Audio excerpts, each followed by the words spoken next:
Cuando un avión arriba al aeropuerto, se despliega todo un ejército de profesionales, como si fuera un equipo de Fórmula 1, para recibir al avión y prepararlo para un nuevo vuelo.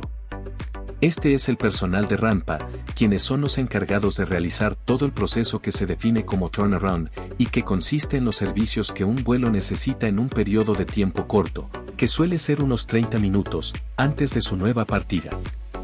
Una vez que la aeronave ha aterrizado y estacionado en la plataforma, los pilotos apagan motores para el ahorro de combustible y seguridad de las operaciones en tierra. Personal de rampa se comunican con los pilotos desde un intercomunicador para preparar el desembarco de los pasajeros y la realización de los distintos servicios.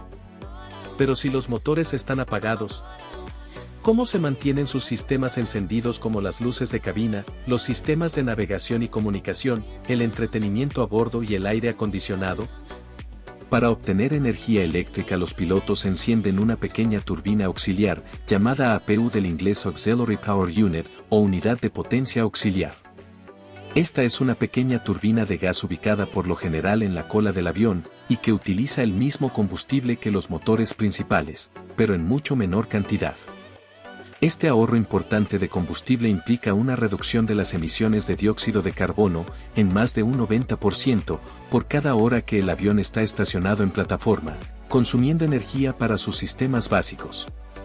Otra función importante del APU es durante el proceso de puesta en marcha de los motores principales, inyectándoles aire a presión para que los compresores de aquellas turbinas comiencen a girar y se produzca el encendido. Existe otra alternativa para proveer de energía al avión en plataforma, cuando el aeropuerto o aeródromo cuenta con ese equipamiento. Y esta es la unidad de potencia en tierra o GPU de sus siglas en inglés Ground Power Unit. Se conecta a un puerto de conexión, que se encuentra por lo general debajo de la cabina de pilotos.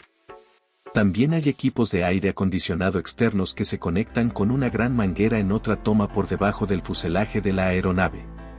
Y en la misma zona hay una toma similar pero de menor diámetro, para conectar las ASU o Air Start Unit, que son las unidades de arranque de los motores en caso de no utilizarse el APU, y actúan como compresores inyectando aire a presión a las turbinas, para el proceso de su encendido. El uso de unidades auxiliares en tierra aumenta el ahorro de combustible a las aerolíneas y logran reducir aún más las emisiones de dióxido de carbono. Un proceso delicado es la carga de combustible. Este puede hacerse incluso con pasajeros a bordo siguiendo procedimientos especiales, que involucra la presencia de uno de los pilotos en cabina para coordinar con el personal de combustible toda la operación. Además informa por el intercomunicador a toda la tripulación que se procede a la carga de combustible.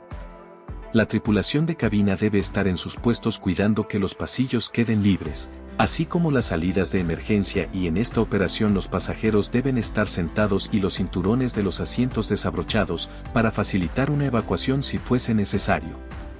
Para la carga de combustible, se utilizan camiones cisterna, los que están equipados con sistemas de seguridad para prevenir derrames y accidentes. Otro proceso no menos importante es la descarga y carga de equipaje en el avión. El nuevo equipaje comienza su viaje desde el mostrador, donde este es etiquetado y pesado, para luego proceder a su distribución en la bodega del avión. Es importante conocer el peso porque esa información llega a las oficinas de despacho de la aerolínea, donde allí el despachante de la aeronave confecciona la planilla de peso y balanceo. Esto asegura al despachante y al comandante una correcta distribución de la carga en el avión, conservándose la performance de la aeronave para realizar el vuelo de manera segura. En la escala, el supervisor de rampa recibe desde despacho la instrucción para la carga, y supervisará que el equipaje se ubique correctamente en el avión. Paralelamente, otro equipo se encarga del abastecimiento de alimentos y bebidas, es decir, el catering. Los camiones de catering suministran las comidas y bebidas que se servirán a los pasajeros y a la tripulación durante el vuelo. La tripulación de cabina supervisa los productos y se encargan de organizarlos en los carros de servicio dispuestos a bordo en los galeys. Previo al embarque, mientras los pilotos realizan los ajustes y verificaciones para el vuelo, la tripulación de cabina realiza un último control visual verificando que los asientos estén verticales, con sus cinturones de seguridad visibles, compartimientos cerrados y el pasillo libre de obstáculos. Finalmente personal de tierra cierra puertas de bodega, liberan la plataforma de obstáculos, los pilotos se comunican con torre de control para autorizar su salida y la tripulación prepara la cabina para el despegue. Que disfrutes de un próximo y placentero viaje. Gracias por acompañarnos. Hasta el próximo video.